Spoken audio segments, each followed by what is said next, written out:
Recording in progress.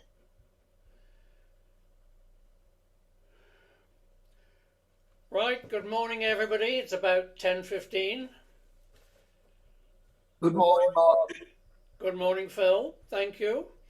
I hope everyone's keeping well. We have I have Hopalong on my left-hand side here, who will be taking the seat in just a moment. And I hope you all got the covering message about our intentions through the next month or so. I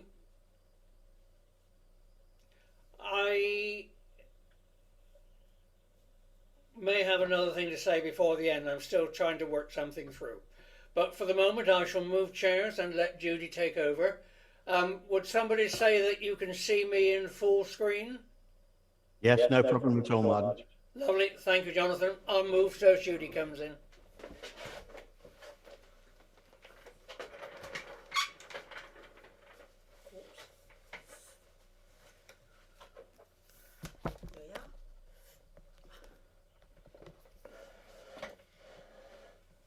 I'll reach a bit further, shall I? Yeah. Is that okay? Is that better? Yep. That's all right. Somebody? Perfect. Right. Thank you. Yes, Ron. Good morning, everybody. Once again, thank you for your loyalty. And thank you very much, Jonathan, for everything that you do. I'm not quite sure what you do, because I'm not... Yes, you are. Nor me. I'm not technological, as you know. But whatever it is, thank you. Not technological, but she does do No, laptops, tablets, and Google, and all sorts of things. It's an illusion. Yeah, I'm getting there. The reign of Queen Victoria continued. It's a long reign, so the Peel years. So what I'm going to do is a kind of mixture of royal gossip or information about the royal family, which I think most people find it more interesting than politics, but also mingling in with it the political situation as and when it's of interest. So starting off with the Peel years, they're called. The Queen had... Oh, I'm getting feedback, is that... I can't do anything about Oh. that. So we're calling it the Peel years. She dreaded having Robert Peel as her Prime Minister. And as we know, she didn't want to have him as a Prime Minister at all. She did everything she could to not have him as Prime Minister. But once she got married, Prince Albert had a benign influence on her because he was very much like Peel, or Peel was very much like the Prince. They were both quiet, they were both intellectual, they were both quite, not rigid in their views, but that had strong opinions. Jonathan, Yes, mate, I'm getting horrendous feedback. I wonder why. I don't know. That's better. Can you still hear me now? Yes, no problem. That's got rid of it. Well, almost got rid of it. Almost. Oh. Yeah, it's better than it was. Shall I say something and then you can tell whether it's feeding back? Yeah, you're fine. Right, I was going to say, I'll start again then.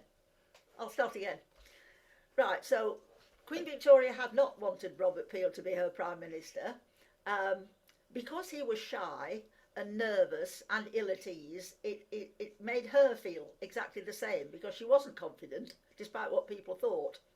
She's very aware of the fact that she was young and inexperienced in terms of speaking to people in a natural way. She really did lack confidence. I'll give you an example of the kind of conversation that people had, the kind of formal conversations that people were. She had to make an effort. Obviously, she had to hold court. So this isn't to do with the Prime Minister. This is a sort of I'm going off on a bit of a tangent, but just to explain how awkward she was when it came to small talk. Like she didn't have any. He says, when we went to, this is somebody called Lord Conyngham explaining what it was like. And then it was somebody called Mr. Greville, who was we mentioned him before, was quite spiteful. He was the equivalent of Laura Koonsberg, I suppose, a sort of journalist, although there wasn't such a person in those days, really, as a journalist, but he was an observer of all things going on at court. Said, when we went into the drawing room and huddled about the door in the sort of half shy, half awkward way people do, the Queen advanced, and this is before her marriage, and spoke to everybody in succession. As the words of kings and queens are precious, and as a fair example of a royal after-dinner colloquy, I shall record my dialogue with accurate fidelity. Queen, have you been riding today, Mr. Greville? Greville, no, madam, I have not. It was a fine day. Yes, ma'am, a very fine day. It was rather cold, though. G, like Polonia's. It was rather cold, madam. Your sister, Lady Frances Egerton, rides, I think, does not she? She does ride sometimes, madam. A pause when I took the lead, though adhering to the same topic. Has your Majesty been riding today? Queen, with animation. Oh, yes, a very long ride. G, has your Majesty got a nice horse? Queen, oh, a very nice horse. And so on. So awkward doesn't begin to describe it. So that's why, really, that's the reason that she didn't like Peel, that he made her feel even more awkward, because he didn't have very much to say in response, because he was a very serious-minded man, and he didn't have any small talk either. However, as soon as she married Prince Albert, and because she absolutely worshipped him and thought he was so clever and so so wonderful, he influenced her, and in next to no time she was speaking very highly of Robert Peel. The family actually became friends, and when the Queen had her children, the royal couple were actually invited to go to Drayton Manor near Tamworth, which is the home of the Peel family. They took their eldest children and stayed for several days, and that was really quite a breakthrough, to go to the home of a middle class family, because they weren't aristocratic, of course. The Peel family had made their money through trade. So this was amazing, really, that the Queen and the Prince were, some people said, lowering themselves to go to the home of somebody who had gained their fortune, their money, through trade, and then bought what we'd say is a small stately home and an estate. In other words, they'd become landed. And Martin's found a nice picture of Drayton Manor at the time, so people are wearing crinolines, which is what was obviously in fashion at the time. Couldn't find one at Queen Victoria on any of the roads. So the important thing, the reason we're mentioning Robert Peel, is that this was the time when the Tories turned into Conservatives, which is quite interesting.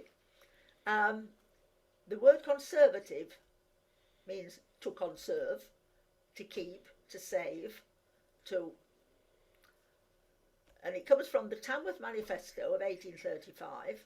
Tamworth was Peel's constituency when he was just an MP, before he became Prime Minister. And in 1835 he wrote a document explaining the Tory party's new approach. And Martin's included in the appendix,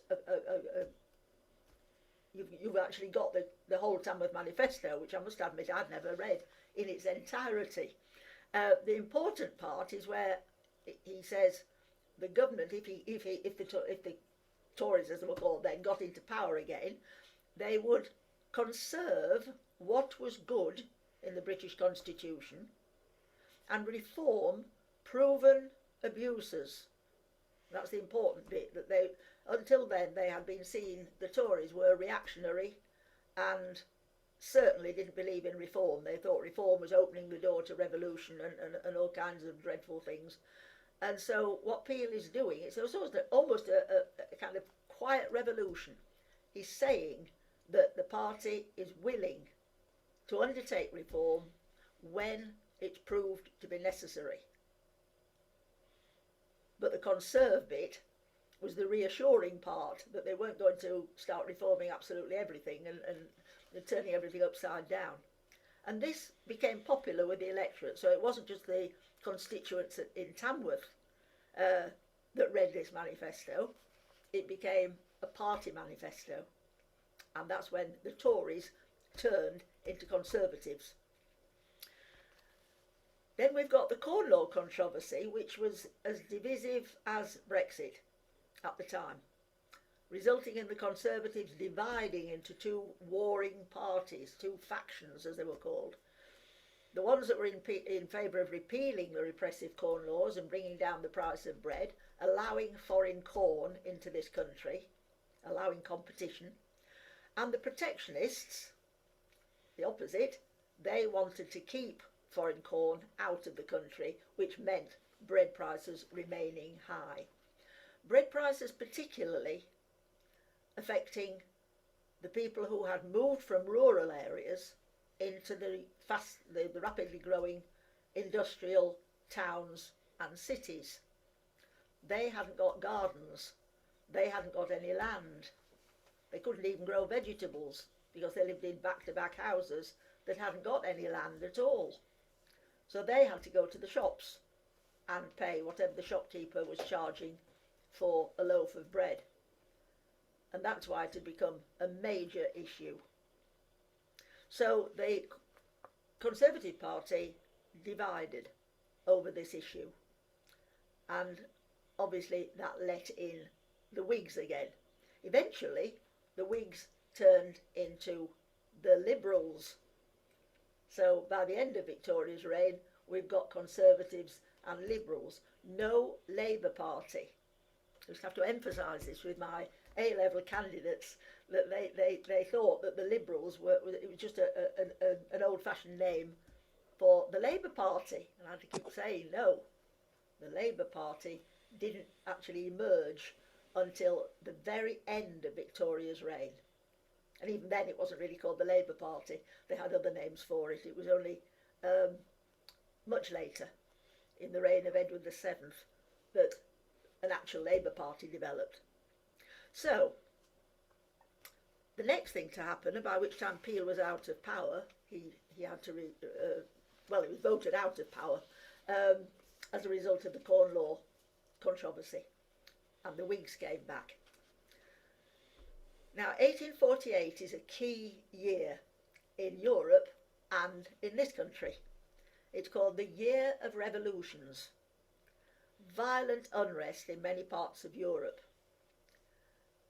Riots, rebellions, revolutions, coup d'etat, civil war, triggered by another revolution in France. I think you probably remember me saying that there was a saying at the time that whenever France sneezed, the rest of Europe caught a cold, meaning that if France had a revolution, it seemed to be a kind of like an infection, and other countries followed suit. It may have been pure coincidence, but it's very interesting that had happened in 1789, then in 1830, then again in 1848. Every time France dramatically changed its government, the rest of Europe seemed to become very, very sort of restless and volatile.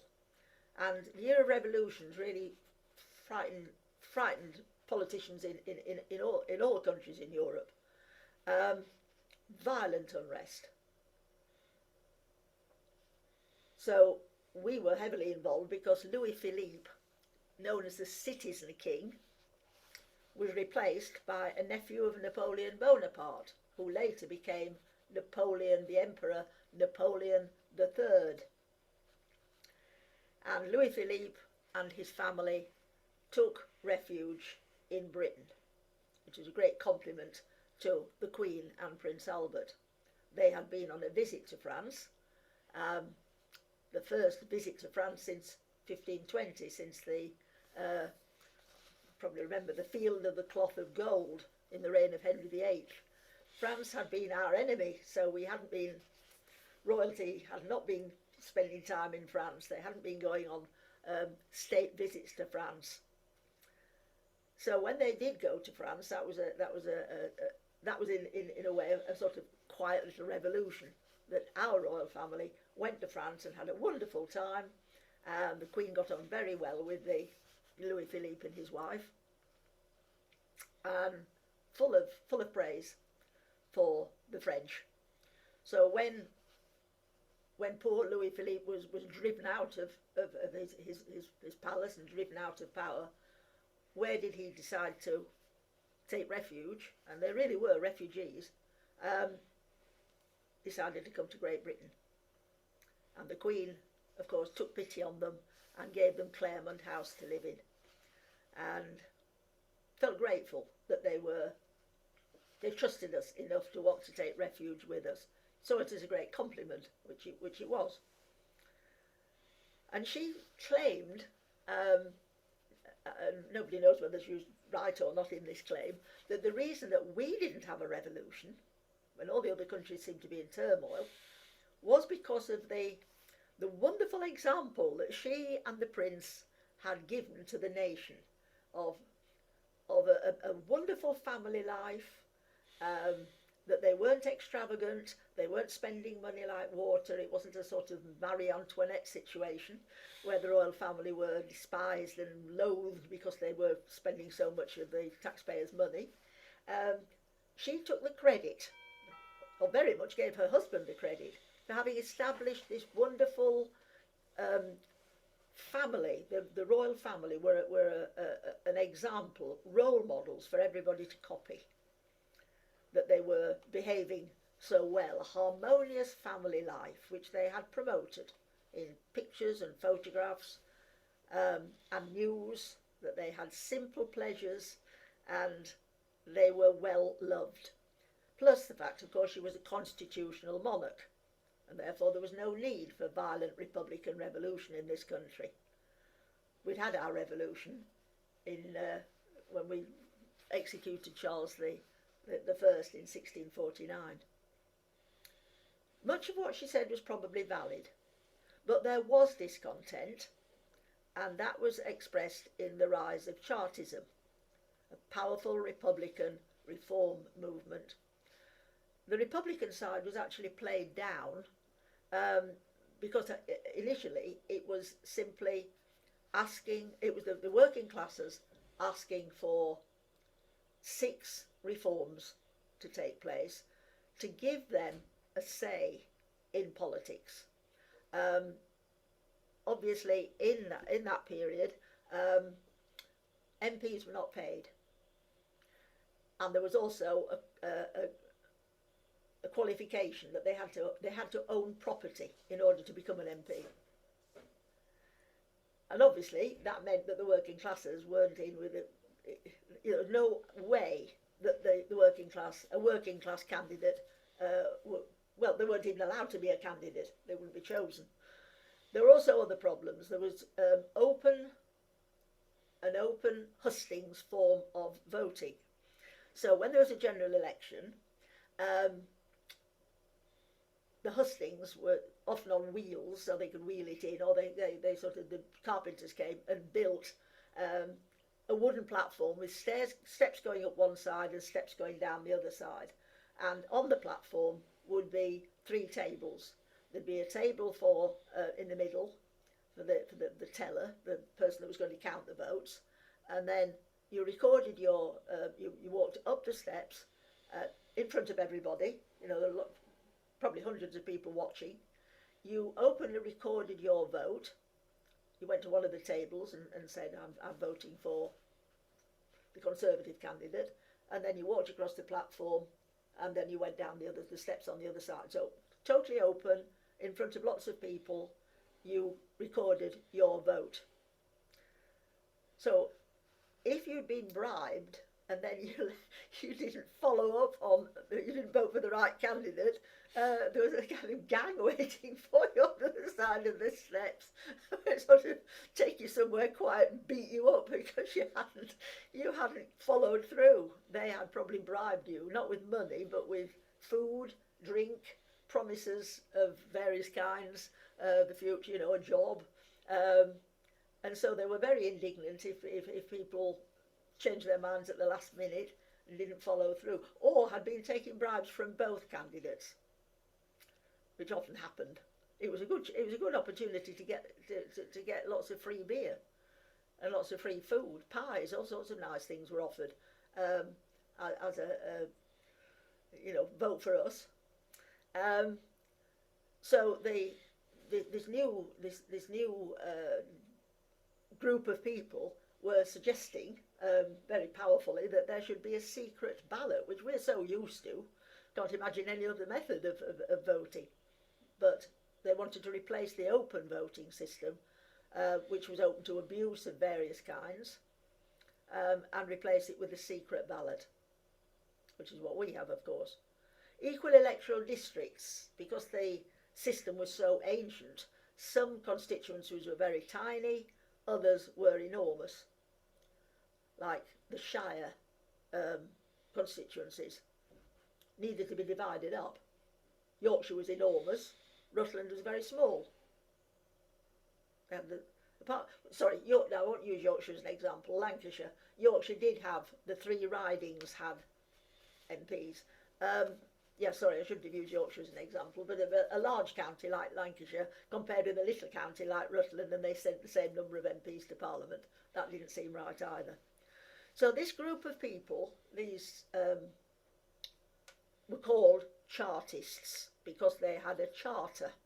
The charter had been created in 1838 by somebody called William Lovett, and he had many radical friends. Now, they were middle class, interestingly. They weren't really working class. They were educated men, and they formed the London Working Men's Association. Now, most of them were artisans. You could say they really weren't properly working class, but they attracted a lot of working class people, working class supporters, and they made these 6 famous demands. Annual parliaments. Is this all right, Martin? It's gone. Annual parliaments. That was rather well. That's the only one of the 6.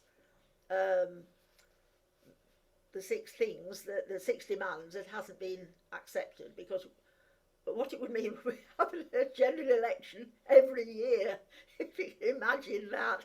But that's what they were asking for, and in fact that was the first on the agenda. That was the first of their demands, the most important. So general election every year, so that you could kick out a parliament that wasn't fulfilling its promises, that they weren't keeping up the momentum, or they'd promised things and then they weren't doing anything about them. Universal male suffrage, all men over 21 would have the vote. That was incredibly radical at the time. That meant working class men would have the vote. Vote by secret ballot, we've already discussed. Equal sized electoral districts, we've discussed. End of property qualifications for MPs. Clearly, the fact that was in existence meant that no working class men could ever be put forward as candidates. And then, so that working class MPs could become MPs, what would they live on if they had to give up their day job? What would they live on? They should be paid. They should have a salary. So payment of salaries for MPs, very important. And other working class groups thought this sounded very sensible, and they perhaps abandoned their own issue, their own specific campaign, and joined the Chartist movement. It became very, very significant and important. So Chartism became a threat to many people, middle class people and the aristocrats in particular, because they thought, oh, it'll be like the French Revolution, we'll lose our property and then we'll lose our heads. That wasn't, in fact, the case, but the movement was to some extent taken over by an Irish demagogue, a wonderful speaker called Fergus O'Connor, very Irish, and he became the leader and the spokesman for Chartism. Lovat, who was rather a mild man, not a demagogue, sort of stepped aside and let Fergus O'Connor, who was brilliant at speaking, let him take over and become the leader. And because he was such a brilliant speaker, he attracted enormous crowds, and that frightened people like middle-class people and aristocrats. It frightened them very much indeed, these huge crowds, particularly in the industrial towns and growing cities. What were they meeting for? What were they going to do? Were they going to turn violent? At first, the supporters believed that they should use conventional methods. Like most protest movements, they start off using traditional methods like petitions, and then when that doesn't work, they become impatient and rather disillusioned because they're not getting anywhere, and then, as the suffragettes did, they turn to more saying things in a more strident way, and then breaking the law. And they started off with marches and speeches and petitions to the House of Commons. They presented petitions 1838, 1842, 1848, and each time they claimed they'd got more signatures, and in fact they had. They gathered thousands and thousands of signatures, and each time the House of Commons rejected the petition. They debated it and then they rejected it when the votes were counted. These petitions got absolutely nowhere. And O'Connor then famously declared, and this was very frightening to hear somebody say this, peaceably if we may, forcibly if we must. It's very clever because there's a threat there, obviously there's a threat. Not just implied, but almost promised. Peaceably if we may, meaning we're going to carry on using marches and petitions and meetings, see where that gets us. Well, that was getting them nowhere. They were getting more supporters, that was all that was happening, but they weren't getting anywhere with their demands. Forcibly if we must, without, he didn't go into detail, which was even more frightening. That was a kind of threat hanging over people in this country, and the government in particular. What steps were they going to take? It terrified the establishment, really terrified them. At these immense meetings, there were people infiltrating the meetings, of course, sort of what we might call government spies, people who were going to report back. And at these meetings, they never actually said what they were going to do. They never said, we're going to storm Parliament, or we're going to take the royal family hostage, or anything like that. But because people were frightened, that's what they started to talk in that way. What might these people do? There are thousands and thousands of them. They could take over the whole country. What ought we to be doing about it? What's the government going to do about it?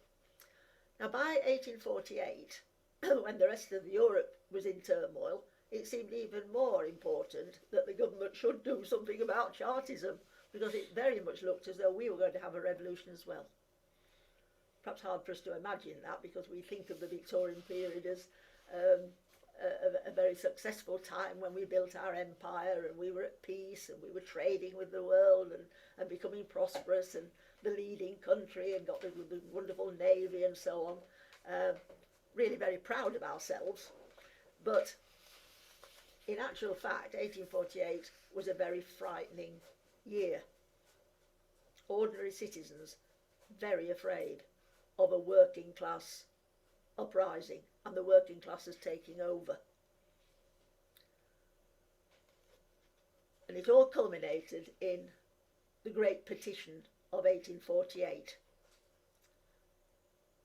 Before 1848, one example, and it is an estimate of course, they didn't count every single person, it was said that one rally in Halifax, which of course was an industrialised town. This meeting was said to have attracted a crowd of 200,000. Now, it's probably an exaggeration, but an enormous crowd. And not just working class people. There were a lot of middle class people who actually supported Chartism. They could see the justice of these 6 demands. You know, there was, apart from the first one, there was nothing really outrageous about any of them. They seemed fair. So there were middle class people who were in full support. One interesting development was, at the time, we need to mention, handloom weavers. The plight of the handloom weavers. There have actually been books written about this, just this one topic. The handloom weavers had once been a very, very specific, not trade, but skill. It took years to be a successful weaver, to have your own loom and to be able to make really top quality cloth. It was a very skilled thing to be able to do, and therefore they were able to command good wages. For years and years, they were the top of the tree if you put in the working classes into some kind of hierarchy, in some kind of order, kind of hierarchy. Handloom weavers would have been at the top because of their skill and the long time it took to be trained, an apprenticeship and so forth. You can make cheap rubbish cloth, but to make fine quality cloth that was worthy of being exported, that was very special. And then gradually, of course, machines took over, and handloom weavers saw their wages falling and less work available because people were saying, well, the machines can do it and the machines can do it cheaply. We're using child labour, so lovely cheap cloth. We don't need yours anymore. And so gradually at first and then dramatically, quickly, the handloom weavers' wages fell. It doesn't sound like very much, but from 18 shillings a week down to 4 shillings. You couldn't live on 4 shillings. So they'd gone down even below the landless labourers, the landless farm labourers, who were protesting that they couldn't live on their wages. So the handloom weavers, who'd once been, or it was described as the aristocrats of the working population, the working classes, they fell into poverty. And because they were proud, they were so proud of their skill, they were very reluctant to accept that the machine-made cloth was as good as what they'd been able to make, and they clung on. They wouldn't take any other job, in other words, and they certainly wouldn't go and work in a factory. And so it was somebody called it the long torment of the handloom weavers. There's a very famous sort of, well, not an interview. Somebody went to a handloom weaver's house and found the man sitting there, staring into the fire, the very small fire, and he apologised for not being able to offer the visitor any refreshments because they hardly got any money. And he said something about, it's come to this, my wife has a job at the mill, she is now the breadwinner, and I'm here, unemployed, nobody's offered me any work. And it's a fine thing, isn't it, when my wife is the one that's bringing in the money. He was a broken man, and he confided in this visitor and said, isn't it a dreadful thing? Like we say today, role reversal. This poor man couldn't get any work, desperate to work and care for his family. His wife could get work and was supporting the family. And he felt degraded and was talking of taking his own life. So many of the, so nearly all the handloom weavers joined the Chartist movement. It seemed the way forward for working class men to have some power, some authority, to get into Parliament somehow. and then things would improve. So, 1848, the year of revolutions, so everybody feeling edgy, and the establishment in particular, and the royal family, of course, feeling edgy, because some of their families, some of their relatives had been involved, were involved in the turmoil and the tumult in Europe. The Chartists decided they were going to send a petition to Parliament. It was kind of a coincidence they were going to send this petition anyway. They claimed they got 3 million signatures, but in actual fact, it hadn't been very well organised. What they'd done is that they'd left sheets of paper in public houses and places where working class people, if they got any spare money, went to after work. A lot of people have criticised this and said, well, if they were starving, how could they afford to go to the pub? Fair point. How could they afford to go to the pub? Well, sometimes they just went and they didn't buy any drinks. The reason being that they lived in horrible little cramped back-to-back houses, and if they got, and they hadn't got any soft furnishings at all, they'd only got hard chairs to sit on, a table and some very hard, some wooden ordinary chairs, and probably no cushions. And if they got family, the children would be crying, babies crying, children squabbling. There was no, as somebody said, there was no comfort in a working class home in an industrial town or industrial city. The houses were jerry built. They often the roof was, the ceiling was leaking. The windows hadn't been fitted properly, so there were drafts coming in. It was comfortless. If you went to the pub, there was a nice big fire, comfortable seats, padded seats, bright lights. In a working class home, sometimes they could afford one candle, a dim light in the room. Pubs were deliberately bright and cheerful, and plenty of lights, and people to talk to. There was a good atmosphere. So who could blame them for going to the pub? I mean, if they went home, it was just awful, and they might end up having to look after a squalling baby, and without the skill to stop it from squalling. So there was that was why they went to the pub.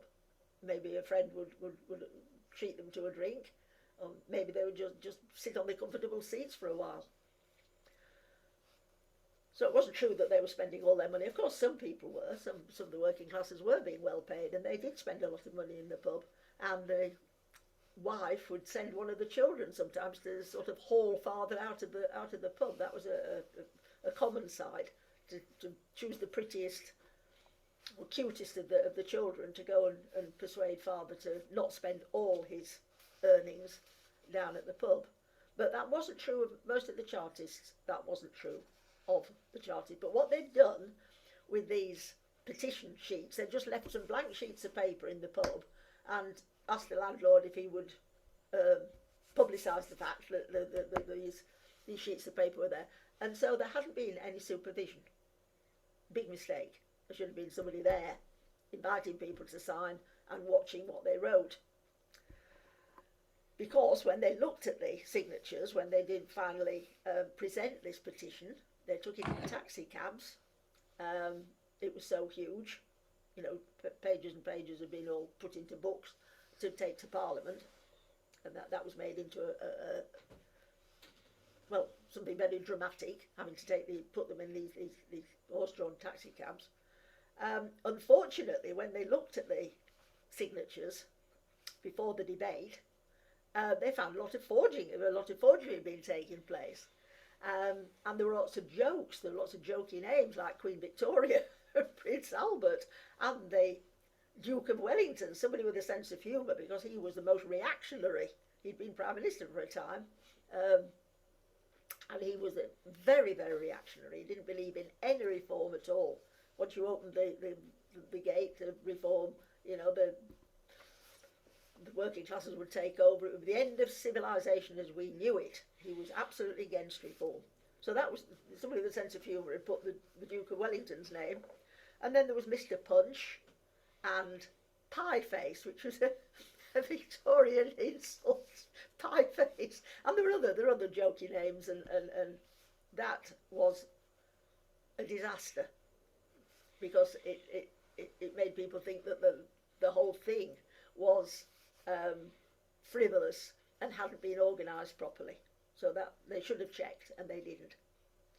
They just wanted to get fantastically high numbers to sort of always browbeat the House of Commons into accepting the 6 demands. Before the petition was actually taken to the House of Commons, it was called a monster meeting, this massive demonstration on Kennington Common in London. Fergus O'Connor spoke, but unfortunately, when they took the petition to the House of Commons, and it was a disaster because it just became a joke. People laughing about the signatures. Many of them were genuine. I mean, they did get a great number of, probably millions of votes, of names, but they were all mixed up with these stupid names, and nobody had checked.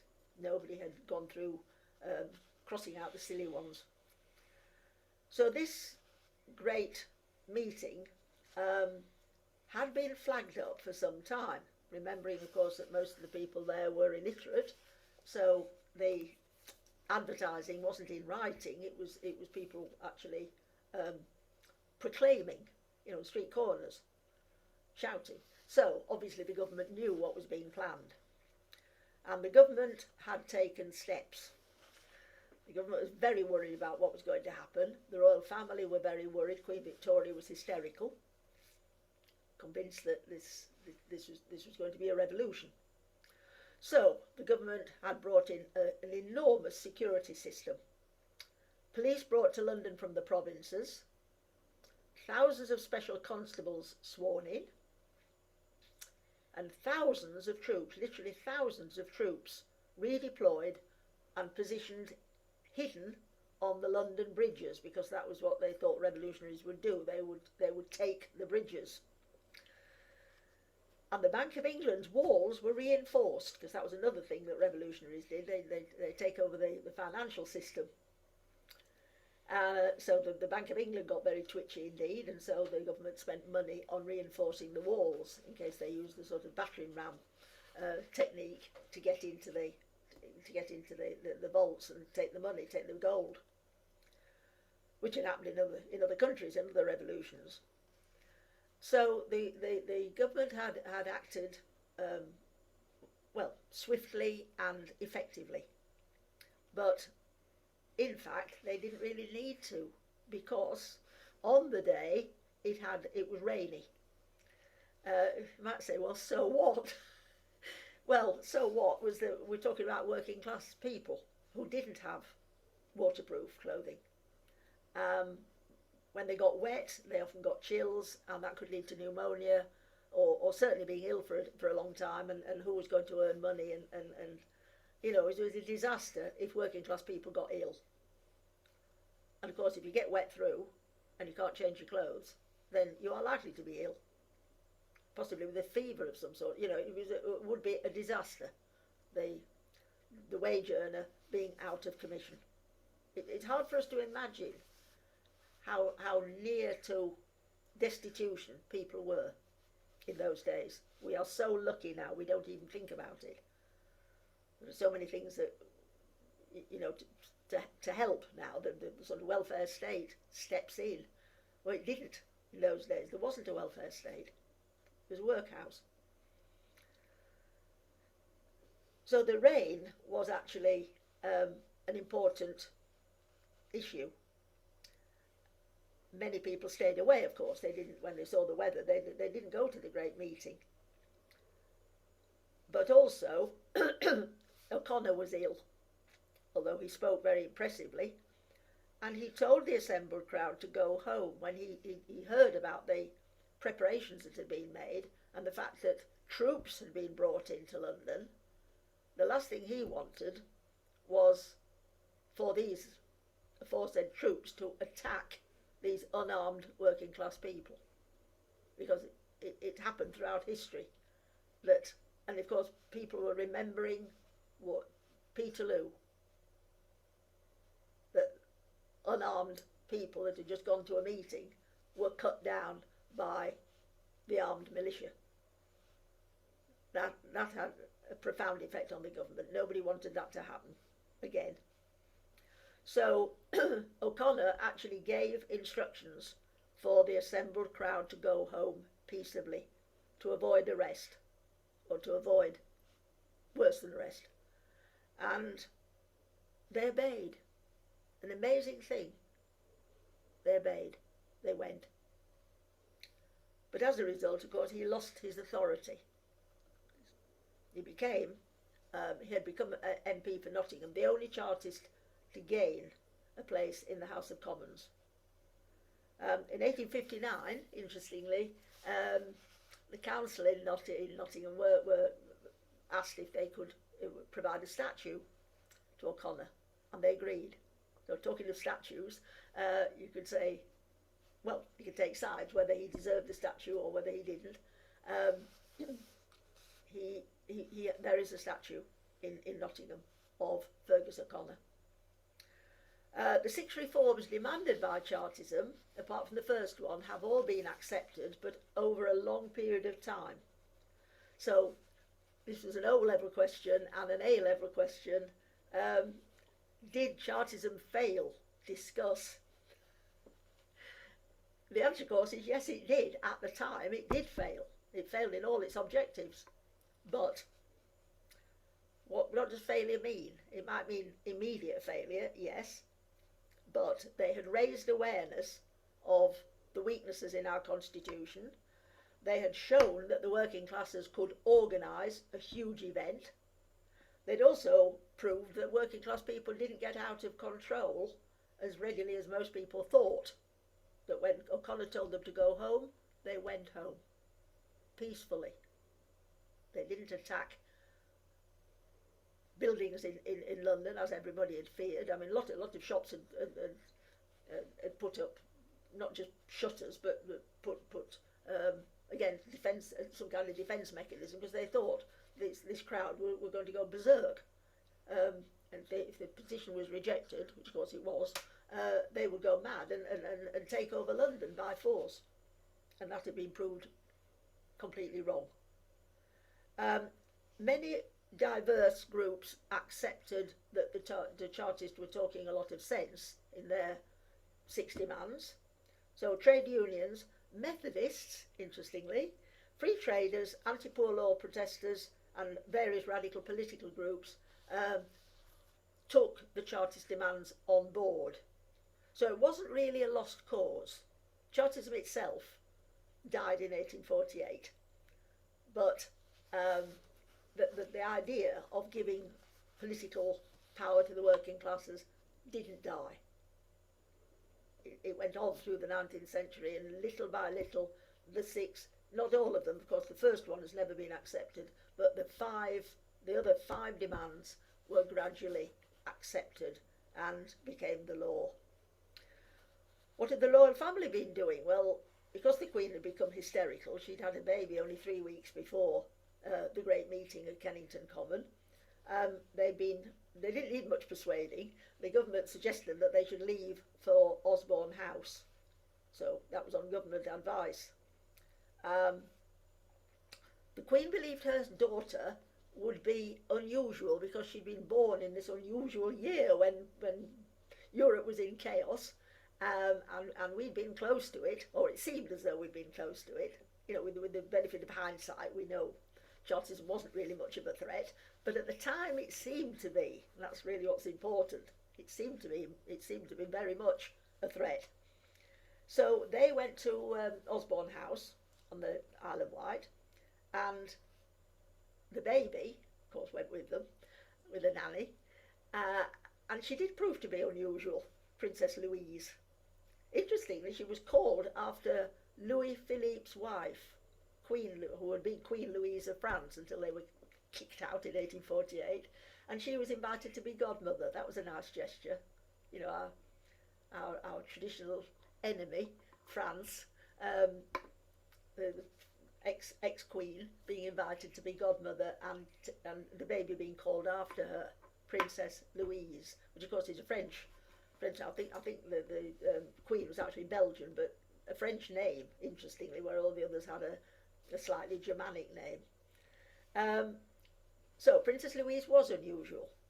She was the only one of Queen Victoria's children to not have any children of her own.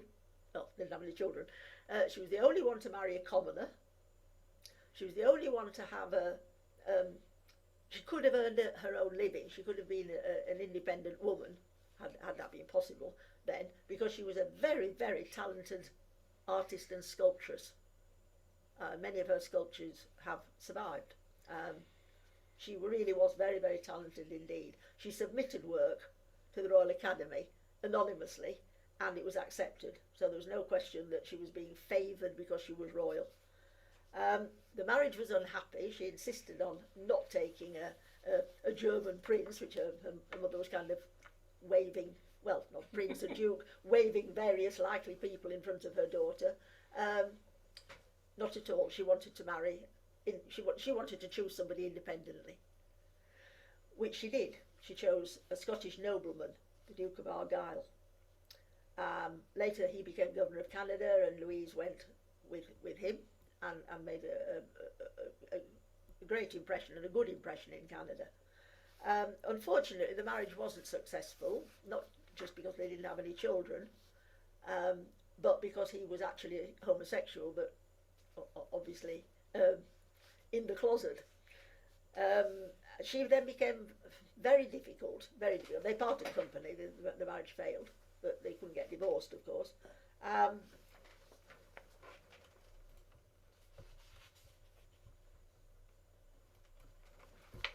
oops.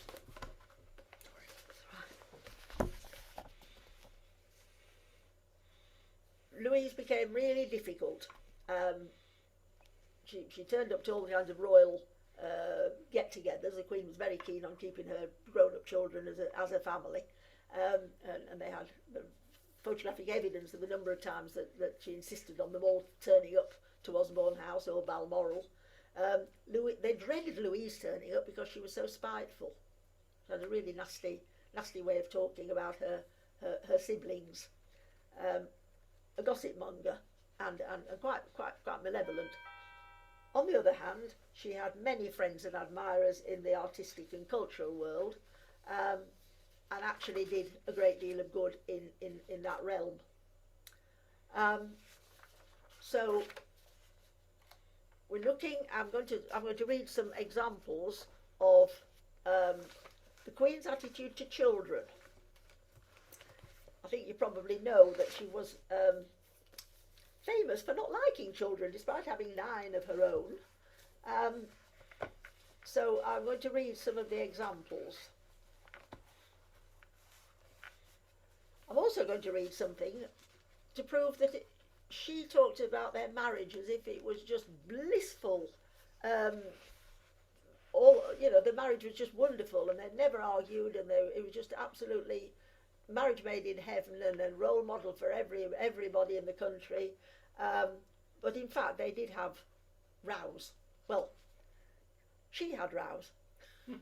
The prince, because he was a very calm, collected, he'd been brought up not to have rows. In other words, he liked to reason. He was a very reasonable person. And he was horrified when she lost her temper. She had a Hanoverian temper. And he treated her as a child, although he was 3 months younger than she was. He treated her as if he called her dear child, and reprimanded her, and talked of her, had she improved. And more than once she wrote to him asking, "Have I improved as I ought?" It's like he was training her to be more, to not lose her temper, obviously, not to lose her temper, but to be more controlled, as he was, and to think about things before she opened her mouth and said things. And this is one of the things, I imagine she was quite enraged when she got these letters. He wouldn't argue with her, he wrote to her. He went into his own dressing room and wrote to her, and then got a servant to deliver the letter or the note, because he couldn't bring himself to argue and talk back to her and shout at her. It was just something he couldn't do. So this is what he wrote. You are quite mistaken if you think I'm not concerned to maintain your maternal authority with the children. A lot of families argue about that. On the contrary, it is my consistent care to safeguard it and preserve the warmth of the children's feeling for their mother. And that is just the reason why I have left it. I have felt it my duty to warn you of the rocks on which our efforts are wrecked. I admit it was an error of judgment to speak to you yesterday about Alice's weeping. Alice was their third child, and she had a tendency to burst into tears if, all sorts of situations, and they were trying to stop Alice from bursting into tears, and apparently Queen Victoria had been really very sharp with Alice, which had just made her cry more. I admit it was an error of judgment to speak to you yesterday about Alice's weeping, for I ought to have remembered the state of your nerves. But I really did not think they were shaken to the extent they have since shown themselves to be. And there was nothing in what I said to excite a healthy person to such an outburst. Healthy person is hinting at something wrong with his wife, which a lot of people thought there was something wrong with his wife, which is why Prince Albert had been warned by the doctors, the royal physicians, to keep a very close eye on her, because she might have inherited the madness of her grandfather, George III. So there's a hint there that when Queen Victoria lost her temper, she became hysterical and even threw things. And he's tried to, he couldn't talk her down, so he's gone away and written this letter to her. On pregnancy and babies, I mean, this is just, I'll finish with this because this is really amazing that anyone could be so inconsistent in having 9 children of her own, but talking like this about babies. This is writing to her, the firstborn, who got married when she was 18, went to live in Berlin, and her mother wrote to her sometimes 5 times a day before any other form of communication was possible. I am no admirer of babies generally. This is writing to her daughter. There are exceptions. For instance, your sisters, Alice and Beatrice, were very pretty from the very first. Yourself also rather so. Arthur too. Bertie and Leopold, too frightful. Little girls are always prettier and nicer. What you say of the pride of giving life to an immortal soul is very fine, dear. This is because her daughter was pregnant with her first child, the Kaiser. But I own I cannot enter into that. I think much more of our being like a cow or a dog at such moments, when our poor nature becomes so very animal and unecstatic. And then she proceeds to talk about that she doesn't like, generally she doesn't like babies. She talks about them being all right as long as they were pretty. I've lost my place.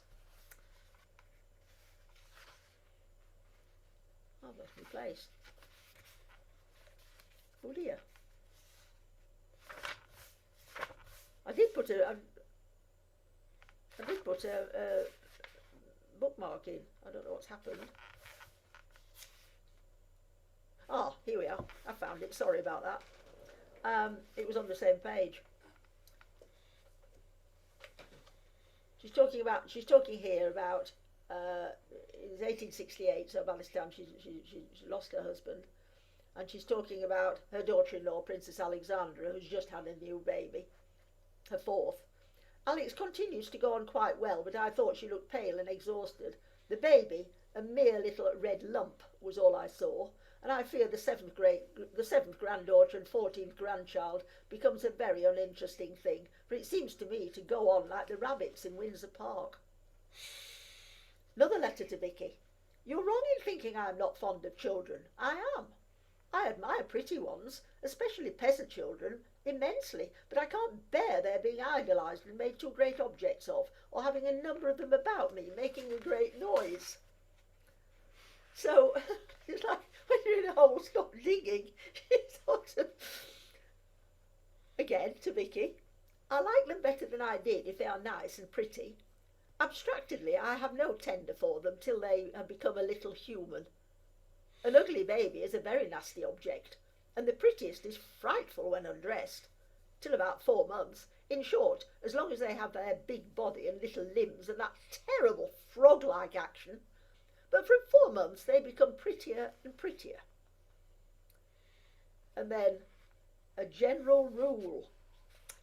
You will find, again it's her daughter, you will find as your children grow up that as a rule your children are a bitter disappointment. Their greatest object being to do precisely what their parents do not wish and have anxiously tried to prevent. She's probably thinking about Bertie, the firstborn. The secondborn.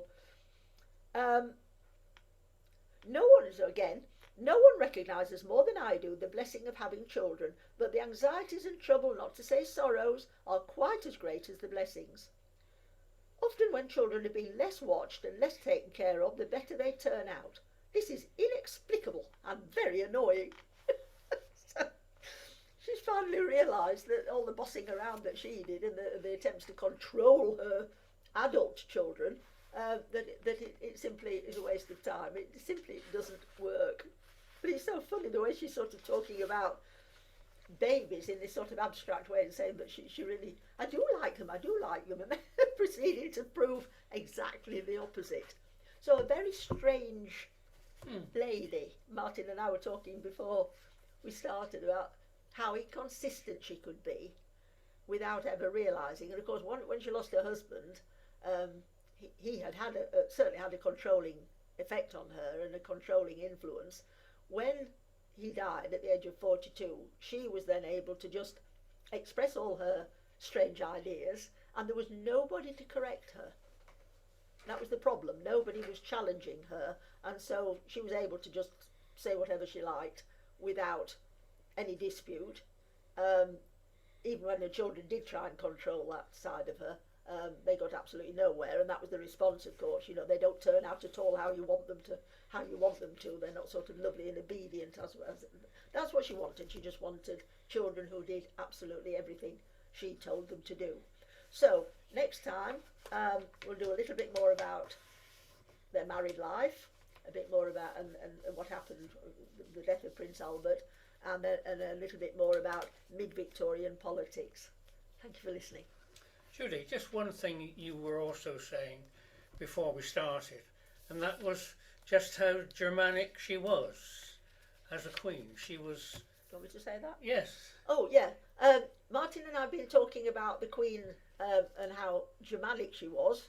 And I shared with Martin the fact that a few years ago I read somewhere that our present Queen, Elizabeth II, is 17/18 German. Talking about ancestry, of course. And that they were very Germanic. And if you remember, when Princess Diana sort of fell out with the royal family, she called them the Germans. Sort of an insulting phrase that she used, the Germans. Queen Victoria is often, well, not accused, but it's often said that she spoke German at home. She didn't. She did sometimes speak in German to Prince Albert, almost in an affectionate way, because she was aware that he was speaking and writing and conducting his life in a second language. And so when they were feeling affectionate, they did speak to one another in German. But she had been, somebody wrote later in her life, they wrote, writing a sort of biography, saying she spoke German as a child, and she quickly corrected that and said, no, it wasn't allowed. I spoke English, always. I wasn't allowed to speak German. But of course, her mother was German. If you look at the family tree and go back to the Hanoverians, of course, German. So Martin and I were talking about that, and the embarrassment of having 2 world wars involving the Germans. The royal family being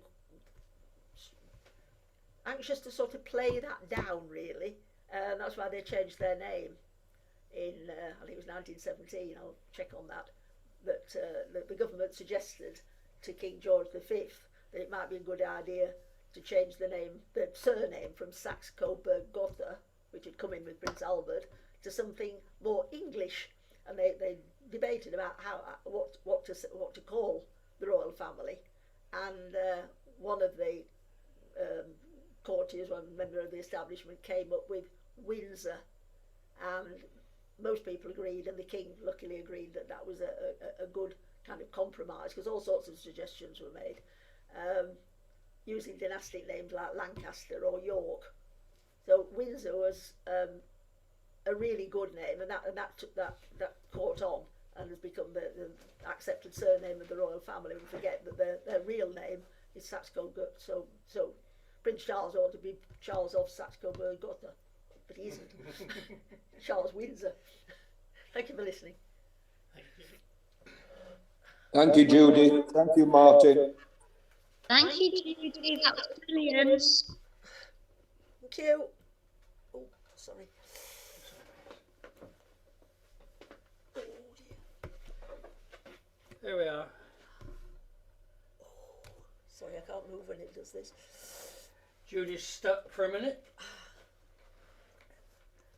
have to sort of wait till. Oh, dear. Thank you, Judy. Next week we will progress as Judy suggested, and we have got a lovely book of caricatures and cartoons of the kings and queens of England, and I'll do an appendix next week showing just how rude our ancestors could